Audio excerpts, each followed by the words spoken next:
बापूजी के बाहर आने से किसी को डर है? मानवता को शर्मसार कर रहे हैं। इतिहास में इनका शासनकाल काले अक्षरों में लिखा जाएगा। राजाओं का जैसे अत्याचार होता था पहले, वैसे ही फिर होगा।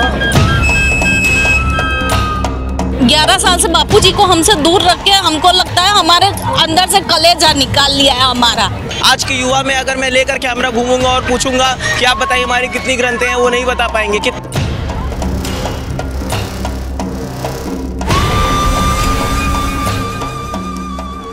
देखिए, सच में बताऊं कि मैं बचपन से सत्संग सुनते हुए आया हूं। जो मेरे दिमाग पे असर हुआ है कि हाँ, मैं अपने माँ बाप के साथ अच्छे तरीके से रहूं, एक बढ़िया समाज में बना पाऊं, सारी दुष्कर्म छोड़ पाऊँ, वही मैं अपने आप को बेहतर बनाने की कोशिश करता हूँ। और इसके लिए मैं धन्यवाद कहना चाहता हूँ बापूजी को, क्योंकि अगर उन्होंने मार्गदर्शन नहीं किया होता मैं शायद आज यहाँ तक नहीं हो पाता, मैं एक सही राह पे नहीं चल पाता, मैं कई सारे कुकर्म कर चुका होता।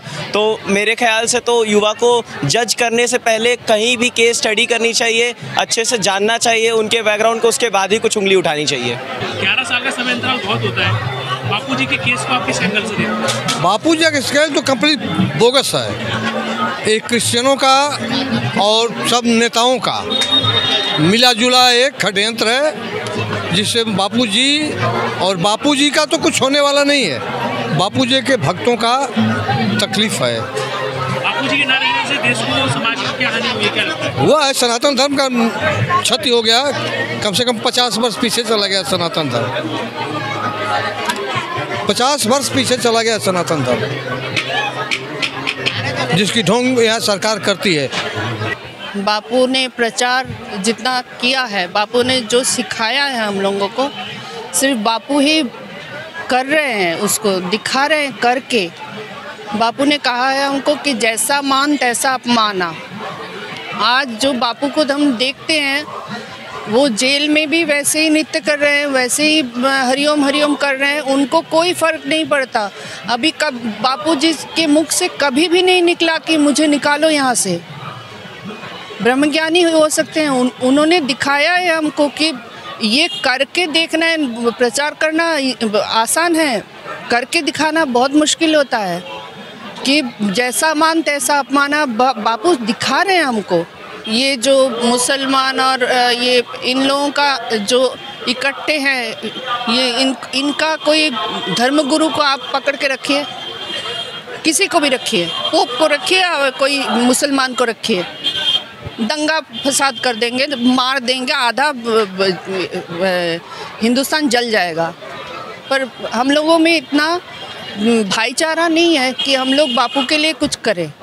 इतने लोग हैं, हम बापू के 5 करोड़ शिष्य थे जब बापू अंदर गए। हमारे पिताजी या माँ या भाई या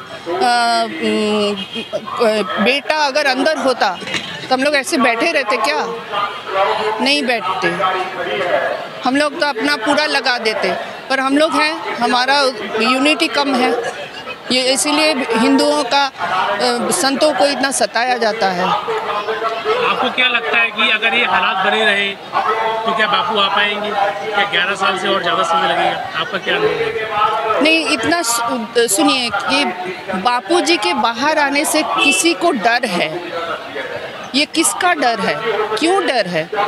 क्यों बापू को अंदर बिठाए रखे हैं? अभी 82 या 85 साल बापू को हो गया। आफ्टर 80 किसी को रख नहीं सकते विदाउट कन्विक्शन। आपको मैं दिखाऊंगी, विकिपीडिया में लिखा है बापू कन्विक्टेड है। कब हुआ कन्विक्शन? कोई नहीं जानता। तो उनको अंदर रख के किसको फ़ायदा हो रहा है, ये तो मालूम होना चाहिए। सरकारों का जो रोल देखा जा रहा है, क्या लगता है? मुझे तो नहीं लगता। ये जब तक रहेंगे तब तक बापू को बाहर करेंगे। बापू ने कहा था इनको कि तुमको जैसे बिठा रहे हैं वैसे उतार भी सकते हैं हम। संत तो सबके लिए होते हैं, फिर इनको ऐसा क्यों लगता है कि बापू हमारे लिए खतरा है? बापू संत तो सबके लिए होते हैं, फिर सरकारों को ऐसा क्यों लगता है कि बापू हमारे लिए खतरा है? कुछ तो है, कुछ तो खतरा ज़रूर है, नहीं तो क्यों अटकाए हुए बैठे हैं? अब बोलिए किसी का, अगर आप बोलिए, आप जितना भी ये पॉलिटिकल लीडर्स है, सभी ने कुछ ना कुछ दो नंबरी करके इधर आए हैं, कोई तो पीछे का साफ नहीं है। कभी कुछ निकलता है क्या? तो बापू के विरुद्ध जो टीवी का प्रचार प्रसार किया गया था, उसका पैसा किससे आया? किसी ने किया होगा ना। इतना ये कौन देता है? कोई मारता है आदमी को, फिर भी नहीं होता है प्रचार प्रसार इतना। क्या लगता है बापू को समझने के लिए लोगों को क्या करना पड़ेगा, युवाओं को क्या करना पड़ेगा? उनकी ऊपर जो इस समय अत्याचार हो रहा है तो उसको समझने के लिए क्या करना पड़ेगा? पहला तो दिमाग होना चाहिए, फिर तो दिल होना चाहिए, और फिर जब ध्यान होना चाहिए। अब कोई नहीं करेगा तो सत्य को दिखेगा नहीं। सत्य देखना भी आपके ऊपर निर्भर है। आपका कितना ऊर्जा है, आप कितना कोशिश करते हैं सत्य के रास्ते जाने के लिए, आप कितना सत्य बोलते हैं, उसको वो होना चाहिए बापू को विचार करने। बापू इतना बड़े हैं, बापू को विचार करना भी इतना आसान नहीं है। बापू को देखने के लिए जो आँख चाहिए होता है वो सबके पास है नहीं। देश में यही रवैया रहेगा तो पहले तो देश स्वतंत्रता यहाँ से चली जाएगी, फिर परतंत्रता आ जाएगी, डेमोक्रेसी ख़त्म हो जाएगी, और राजाओं का जैसे अत्याचार होता था पहले वैसे ही फिर होगा। 11 साल से आपको बापू जी से दूर रखा गया है, तो आप क्या फील करते हैं? 11 साल से बापू जी को हमसे दूर रख के हमको लगता है हमारे अंदर से कलेजा निकाल लिया है हमारा। ऐसा लगता है हमको बापू जी से हमसे दूर करके।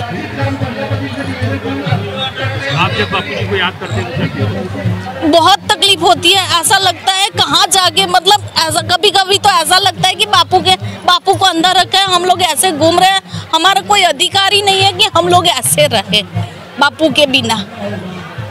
आज हम लोग 9 साल से तरस रहे बापू जी से मिलने के लिए, उनकी एक झलक, और उनको ले जा रहे हैं तो वो वैन में, जो पुलिस वाली वैन है उसमें ले जा रहे हैं। आज उनके लिए कोई सुविधा नहीं है, कोई गाड़ी नहीं कर सकते।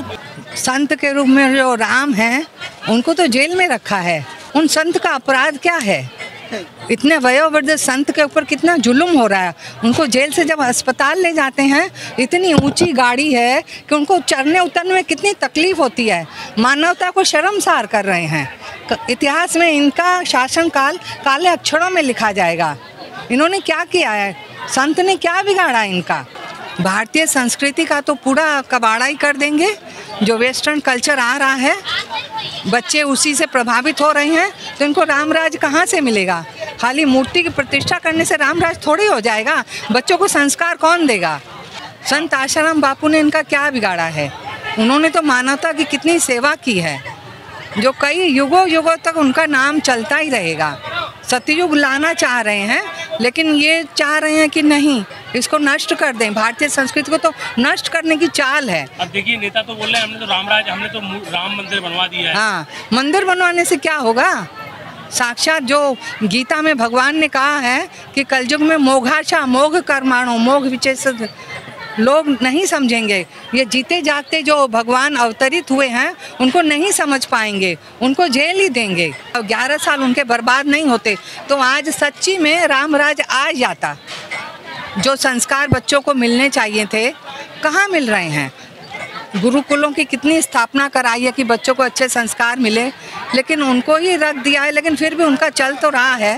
लेकिन अगर होते बापू यहाँ तो कुछ और ही नज़ारा होता। देखिए, बापूजी नहीं है, उनकी कमी तो कोई नहीं पूरा कर सकता है, पर जिस प्रकार से अभी प्रचार हो रहा है, मैं चाहता हूँ जल्द से जल्द बाबू बस आ जाएं, वापस से इस समाज को शुद्ध कर जाए। मुझे नहीं लगता है कि कोई भी काम इस जनरेशन में सही चीज़ें हो रही हैं। आप देखिए क्या चीज़ का ट्रेंड नहीं चल रहा है। आप चाहे बात करें बाहर जाके क्लब में डांस करना, वो लोग कूल मानते हैं, पर 2 मिनट ध्यान करना वो उनके लिए कहीं ना कहीं एक कांटे समान हो चुका है। वो उन्हें गड़ता है, वो भजन नहीं पढ़ते हैं। आप ये बताइए कि कितनी ग्रंथ आपको पता है कि यहाँ पर किताबें हैं। आज के युवा में अगर मैं लेकर कैमरा घूमूंगा और पूछूंगा कि आप बताइए हमारी कितनी ग्रंथें हैं, वो नहीं बता पाएंगे। कितने श्लोक हैं गीता में, वो नहीं बता पाएंगे। गीता गीता का एक श्लोक नहीं बता पाएंगे। तो इस प्रकार के जो समाज हमारा अभी तक बिल्ड हो चुका है, ये थोड़ा सा सही लाइन पे जाने की आवश्यकता है। सिर्फ फ़ोन वॉरियर लेके कोई भी यहाँ पर एक अच्छा हिंदू, एक सच्चा हिंदू नहीं बन सकता मेरे ख्याल से।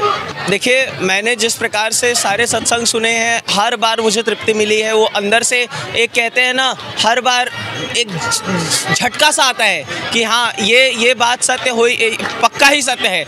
हमने ये सीखा है अब तक कि किस प्रकार से हम अपनी इंद्रियों को काबू में रख सकते हैं ध्यान और निरंतर पूजा के दम पे, और साथ ही साथ कितना ज़्यादा हम सम्मान पहुंचा सकते हैं किसी स्त्री को, वो भी बहुत बड़ा एक मैटर का काम है। हमें अभी भी याद है जब हम सत्संग सुनने चाहते थे तो स्त्रियों को और पुरुषों को बिल्कुल अलग रखा जाता था, और इस पर बताया जाता था कि हमेशा अपनी कोई भी स्त्री हो उसको अपनी माता और बहन की नज़र से देखो, जो कि एक बहुत ही बढ़िया राय है। और मेरे नज़र में इससे बेहतरीन और कोई बात नहीं रह सकती। इसीलिए मैं आज किसी भी स्त्री को पहले एक बार बहन बोलता हूँ, अगर मैं स्ट्रीट पे भी चलता रहता हूँ या फिर किसी भी एरिया में जाता हूँ।